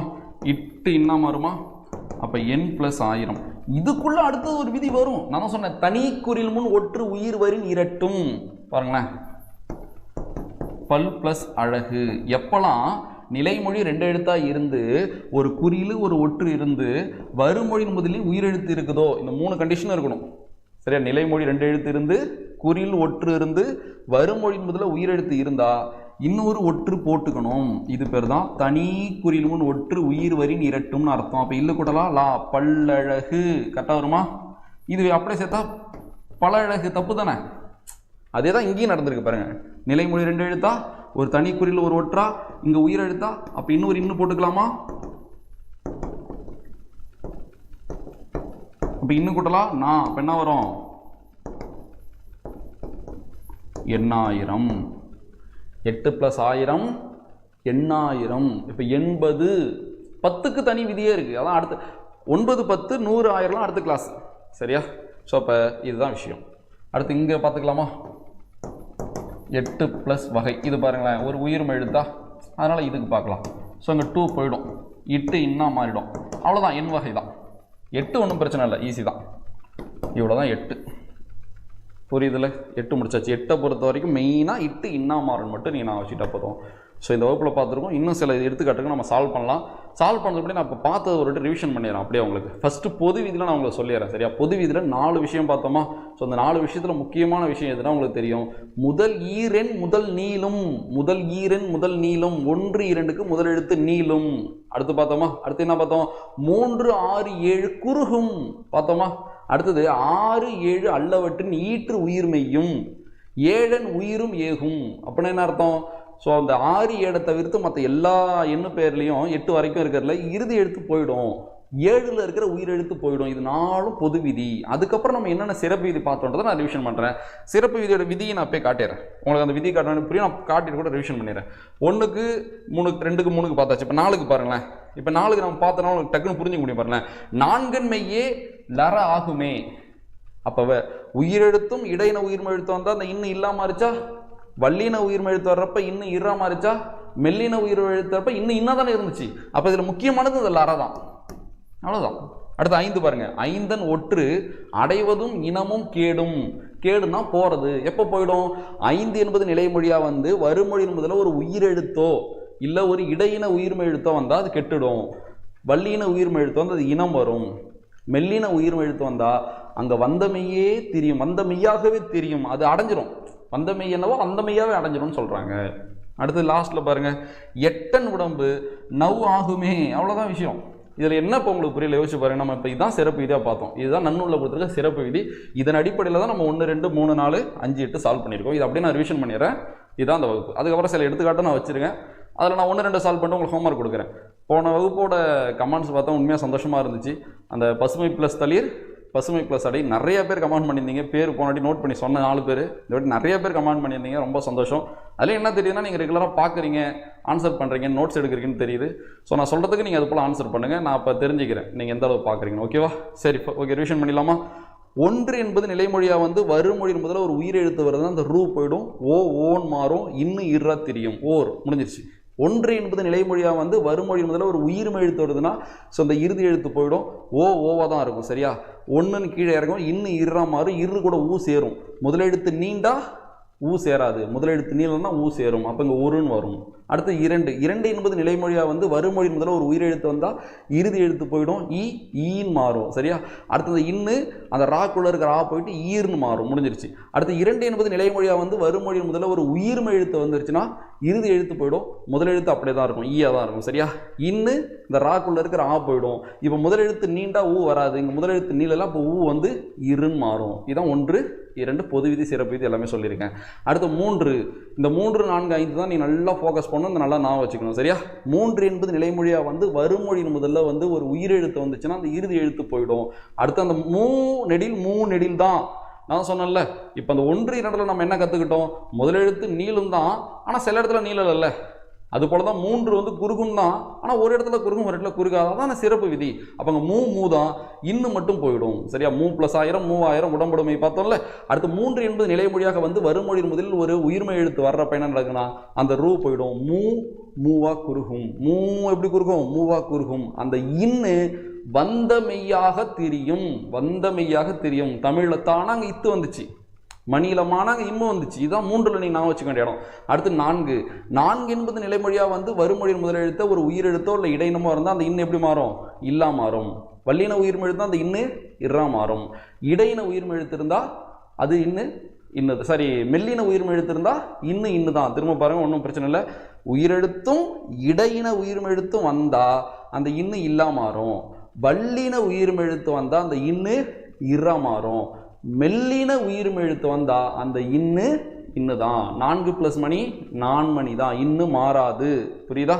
ஸோ அப்போ 3லேயும் இன்னு இருக்குது, 4லேயும் இன்னு இருக்குது. 3ல் இருக்கிற இன்னு வறுமொழியின் முதல்ல உயிர்மெழுத்து வர்றப்போ வந்த மெய்யாக தெரியும். ஆனால் இங்கே என்ன சொல்கிறேன்னா 4ல் வறுமொழியின் முதல்ல ஒரு மெல்லின உயிர்மெழுத்து வந்தால் அந்த இன்னு எந்த சேஞ்சும் இல்லாமல் இன்னு தான். ஓகேவா? அடுத்து 5 போயிடலாமா? 5 என்பது நிலைமொழியாக வந்து வறுமொழியின் முதல்ல ஒரு உயிரெழுத்தோ இல்லை இடையின உயிர்மெழுத்தோ வந்தால் அந்த இந்து போயிடும். சரியா? இதே வல்லினம் வந்தால் அதுக்கு இனமான மெய்யா தெரியும். அடுத்து மெல்லினம் வந்தால் வந்த மெய்யாகவே தெரியும். இது எங்கே பார்த்தோம்? 3ல் பார்த்தோம். இப்படி அது ஒரு ஸ்ட்ரக்சராக மைண்டில் கிளியராக வச்சுக்கணும். அடுத்து 6, 7. ஆவா மாறும், இது பொது விதி. ஏவா மாறும், இது பொது விதி. இழுவுக்குள்ளே இருக்கிற ஊ போகும், இதுவும் பொது விதி. சிறப்பு விதி 6, 7 கிடையாது. 8 பொறுத்த வரைக்கும் ஒன்று என்னது? இட்டு இன்னா மாறும். எடுத்துக்காட்டு எடுத்து வச்சேன், இது இருக்குது, பார்க்கலாம். வேணா நான் கொடுக்குறேன், நீங்கள் வேணால் நான் ஒரு 3 டிக் பண்ணுறேன், நீங்கள் வேணால் எனக்கு கமெண்ட் பண்ணுங்கள் போதும். சரியா? ஸோ 2+ வழி இதை கமெண்ட் பண்ணுங்கள். 3+ நாழி இதை கமெண்ட் பண்ணுங்கள். நாழினா என்னென்னா 9 நாழி உடுப்பது 2ன்னு சொல்கிறாங்களா? தெரியாதனா பொருள் டக்குன்னு தெரிஞ்சுங்க. நாழி என்பது இப்போ ஒரு படி அளப்பாங்க பார்த்தீங்கன்னா அந்த படியை நாடின்னு சொல்லுவாங்க. இல்லை 24 நிமிடங்கள் அடங்கிய ஒரு காலம் தான் நாடின்னு சொல்லுவாங்க. சரியா? ஸோ இப்போ 3+ நாழி ஆன்சர் பண்ணுங்கள். 2 கூட ஆன்சர் பண்ணுங்கள் போதும். 3+ நாழியும் 2+ வழியும் நீ ஆன்சர் பண்ணுங்கள். கமெண்ட் கம்மியாக தான் ஒரு நம்பரை, ஏன்னா இவ்வளோ பெருசு இல்லை. சில பேர் வந்து வாரம் 1 விட்டு 1 நாள் கிளாஸ் கொடுக்குறத யோசிக்கிறோம். நம்ம 10 நிமிஷமோ 20 நிமிஷமோ அரை மணி நேரமோ கொடுக்குறதுல கிட்டத்தட்ட மினிமம் 1 ஹார்ட்ட நம்ம கிளாஸ் வந்துடுது. அப்போ நேரடியாக ஒரு அகாடமி நம்ம போகிறோம்னா திங்கள்லேருந்து வெள்ளி ஒரு கிளாஸ் தமிழ் கிளாஸ் 2 கிளாஸ் கொடுப்பாங்களா? அப்போ நம்ம வாரத்தில் 4 மணி நேரம் தமிழ் கிளாஸ் கொடுக்குறோம். ஸோ அதனால் எல்லாமே முக்கியமான தலைப்பு டெப்த்தாக தான் கொடுத்துட்ருக்கோம். அதனால் தயவு செஞ்சு பயம் இல்லாமல் நீங்கள் நம்பிக்கையாக பாருங்கள். தொடர்ந்து வகுப்பு வந்துக்கிட்டு தான் இருக்கும். சரியா? ஸோ ஜனவரி 26 அன்றைக்கி நான் களம் பற்றி நான் டீட்டெயில்டாக எக்ஸ்பிளைன் பண்ணுறேன். ஸோ அந்த வீடியோ பாருங்கள். அதில் நீங்கள் அந்த டெஸ்ட்டை எப்படி அப்ரோச் பண்ணலாம், அதோட சிறப்பம்சம் என்னன்னு நீங்கள் தெரிஞ்சிக்கலாம். ஸோ இப்போ 3+ நாழியும் 2+ வழி நீங்கள் ஆன்சர் பண்ணுங்கள். சில நம்ம அப்படியே சால்வ் பண்ணிடலாமா டக்குன்னு? அப்படியே 3+ பழம் பாருங்களேன், டக்குன்னு பார்க்கலாம். அப்படியே 3 இப்போ பார்த்தோம்ல, என்ன நடக்கும்? ரூ போயிடுமா? ஸோ இப்போ மூவா மாறுமா? இந்த இன்னு வந்த மெய்யாவே தெரியுமா? பாக்குள்ள இப்பு முப்பழம். இவ்வளோதான். அடுத்த 3+ குடையும் பார்த்துடலாமா? ரூ போயிடுமா? அப்போ மூவா குறுகுமா? குறுகிறது தானே இது. இன்னும் இக்கா மாறிடுமா? முக்குடைன்னு மாறிடும். அவ்வளோதான். அடுத்த 4+ வகை பார்க்கலாமா? ஸோ கூ போயிடுமா? நீங்களே சொல்லுங்கள் பார்க்கும். வா இது என்னது? இடையின உயிர்மெழுத்தா? அப்போ இன்னும் எப்படி மாறும்? இல்லா மாறிடுமா? அப்போ 4 வகைன்னு மாறும். அதை நீங்கள் போட்டுக்க. சால்வ் பண்ணிடுறேன் எல்லாத்தையும் டக்கு. இப்போ 2+ வழி பாருங்கள். ஸோ அப்போ 2 போயிடுமா? ஸோ அப்போ அப்படியே கீழே இருக்கிறேன். ஸோ இப்போ இன்னும் போயிடும். இந்த ராக்குள்ளே இருக்கிற ஆவும் போயிடும். இரு கூட வந்து ஊ சேருமா? அப்போ இரு வழின்னு வரும். அடுத்தது பாருங்கள். ஸோ 2 போயிடுமா? இன்னும் போயிடும், ஆவும் போயிடும். இரு கூட வந்து ஊ சேரிடும். இரு கோடி. சரியா? இரு கோடின்னு வரும். அதான் கரெக்டு. 2+ கோடி இரு கோடி தான். ஸோ 3+ நாழியும் ஸோ 2+ வழி நான் சால்வ் பண்ணிட்டேன். சரி, இப்போ ஒரு ஹோம்ஒர்க் தான், இதை மட்டும் நீங்கள் ஆன்சர் பண்ணுங்கள் போதும். 3+ நாழி எப்படி வரும்னு என்ன விதியின்படி நீங்கள் சொல்லுங்கள். அது என்ன சிறப்பு விதி, என்ன பொது விதின்னு சொல்லுங்கள் போதும். இது ஒரு 4 தான் இருக்குது. 4 பார்த்துடலாமா? 5. சரி, இப்போ 5க்கு வந்துடும். டக்குன்னு மைண்ட் 5க்கு போகணும். ஸோ அப்போ 2 போயிடுமா? அடுத்தது 5+ குறுநூறு. டக்குன்னு வருதா பாருங்கள். ஸோ இப்போ என்ன நடக்குது 5ல்? ஸோ 5 பொறுத்தவரைக்கும் வந்த மெய்யாகவே இந்த இந்து மாறும்னு சொன்னால் வந்த மெய்யாக மாறுமா? ஸோ இப்போ சரி இனம் வல்லினம் தானே இது. சரி வல்லினம் தானே இது. ஸோ இப்போ 5 அப்படியே ரிவிஷன் பண்ணுற பாருங்களேன்.